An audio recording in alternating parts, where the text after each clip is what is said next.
El protagonista de esta historia es Pumba, del Rey León. Y si a ¿Ya? estas alturas ustedes no han visto esta película, creo que sería sensato reparar la falta. A ver, ¿cuál era Pumba? Pumba es el adorable cerdo y gran compañero de Simba, el protagonista del Rey León, en este clásico de la humanidad, o sea, ya a estas alturas. Esa especie, el jabalí verrugoso africano, feo nombre, es, según la ciencia, el reservorio de origen de esta gripe que literalmente aniquila a los cerdos, pues tiene un índice de mortandad cercano al 100%. ¿Te da? O sea, le da al cerdo, se muere el cerdo. Pero lo más grave, no tiene vacuna. Ante este escenario de horror, las autoridades están imaginando, en este caso en España, cómo enfrentar una ola de tsunami con algo así como una cuchara de té. Porque hoy la única estrategia es eliminar a los individuos portadores y aislarlos. Una solución que poco da cuenta de la frontera tecnológica en que nos encontramos, y es que a pesar de los intentos, aún los científicos no han podido dar con la vacuna segura. Hasta ahora se han registrado 9 casos en animales. En distintos lugares aparecen 9, aparecen 20, pero 9 es el número más común, digamos. O sea, se han enfermado 9 Animales silvestres, son jabalí silvestres. silvestres, ya. Pero el temblor que recorre al sector porcino español tiene mucho fundamento, porque como dice el medio del País en su sección de ciencia, que se llama Materia, la recomiendo mucho, aquí hay más cerdos que personas. Nada menos que 54 millones de animales fueron sacrificados son sacrificados al año frente a los 49 millones de habitantes. La catástrofe es evidente. Si la gripe entra en una granja, puede vaciarla en días. Pero si entra en todo el territorio, bueno, China ya nos contó esa película. 200 Qué millones susto. de cerdos sacrificados frente al brote de 2018 fue el resultado en China, y el 1% del PIB en apenas un año, según se calcularon economistas de la Universidad de Wuhan. España come cerdo, pero además lo venera, lo exporta y lo ha integrado a su identidad cultural. El sector porcino representa el 14% de toda la producción final agraria del país, dice el Ministerio de Agricultura, El 14%. y es el primer productor de carne de cerdo de la Unión Europea. En la dieta española, el cerdo aporta 39% de toda la carne consumida, y si bien la peste Alto. porcina no afecta a las personas, como vemos, sí es devastadora para animales y para la economía. El recorrido del virus ha sido largo. Según el Centro Nacional para la Información de Biotecnología de Estados Unidos, desde su origen en África a principios del siglo pasado, tuvo brotes transcontinentales en América y Europa durante la década de los 60.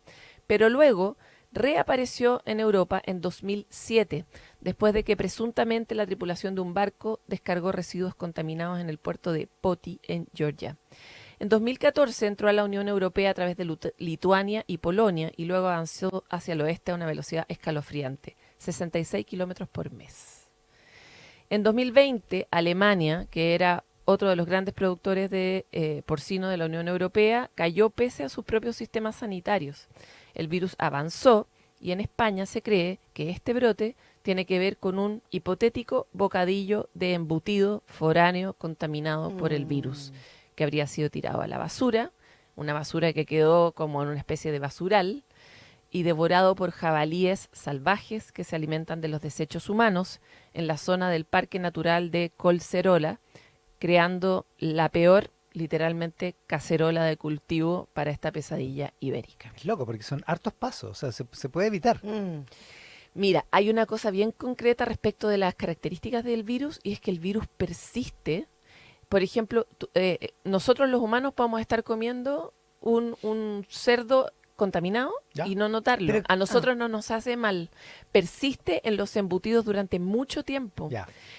Por eso se cree que fue un sándwich, porque efectivamente la zona estaba libre, pero por cómo han trazado, hay un montón de investigadores epidemiológicos hoy día en la zona.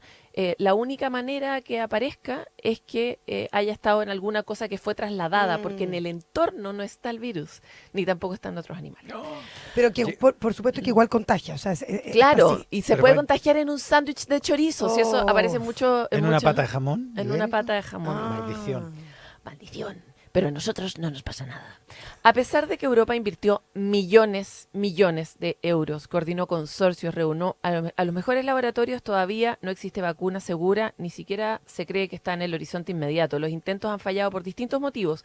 Las vacunas inactivadas al final no generan protección en los cerdos. Los prototipos genéticamente pulidos pierden la eficacia.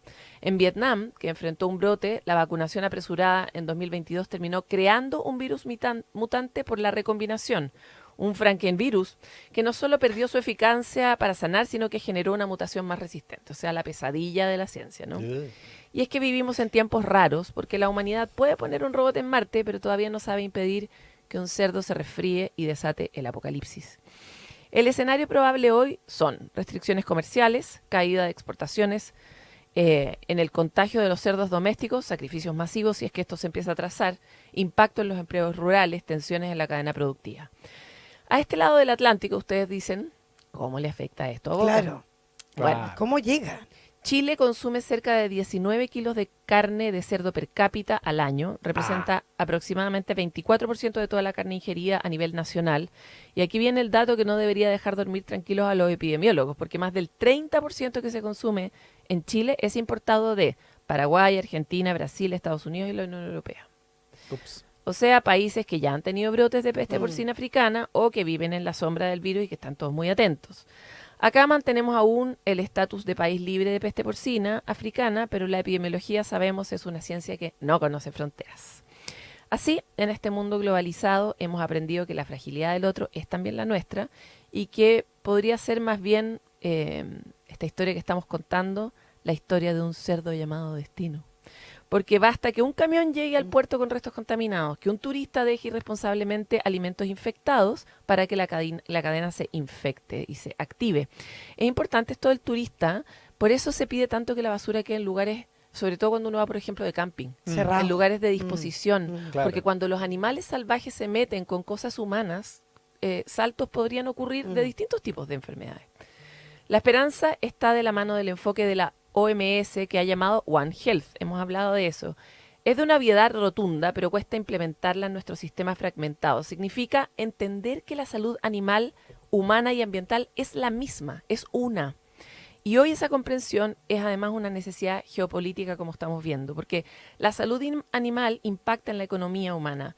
La salud ambiental define la probabilidad de que un virus encuentre finalmente un vector, como nosotros mismos, perfecto para avanzar. Y la salud humana depende de cadenas alimentarias globales que se montan sobre todo lo que acabo de mencionar. Las pandemias son reflejos quirúrgicamente precisos entonces de cómo vivimos, producimos, viajamos, y solo si comprendemos la complejidad de ese sistema podemos enfrentar estos desafíos globales. Así que atentos a los porcinos. Ya, y entonces, por ejemplo, para seguir con la teoría del sándwich, ese cerdo estaba enfermo, pero se faenó. Se faenó, se Llegó- procesó llegó. un sanguchito. Una Viajó en un tostada, camión. tomate, jamón arriba, te lo comiste. Quedó un pedazo, ¿Qué pedazo? lo dejaste en la basura. Y así se propaga. Lo dejaste- Pero a ti no te hizo nada. A ti no te hizo nada, porque como dije al inicio, este virus no afecta a Al humanos, solo afecta a cerdos. Y los jabalíes africanos y los cerdos comparten prácticamente el 100% de su genoma. Entonces, de hecho, pueden tener guagua juntos. Y eso completamente está descartado Buen dato. Bueno, de que no afecta a lo humano o podría completamente eventualmente descartado. Ya, Completamente descartado. Lo que nosotros vivimos con COVID y lo que hemos vivido con, por ejemplo, el brote que hay en África de esta fiebre hemorrágica que les comenté el otro día, es un salto zoonótico.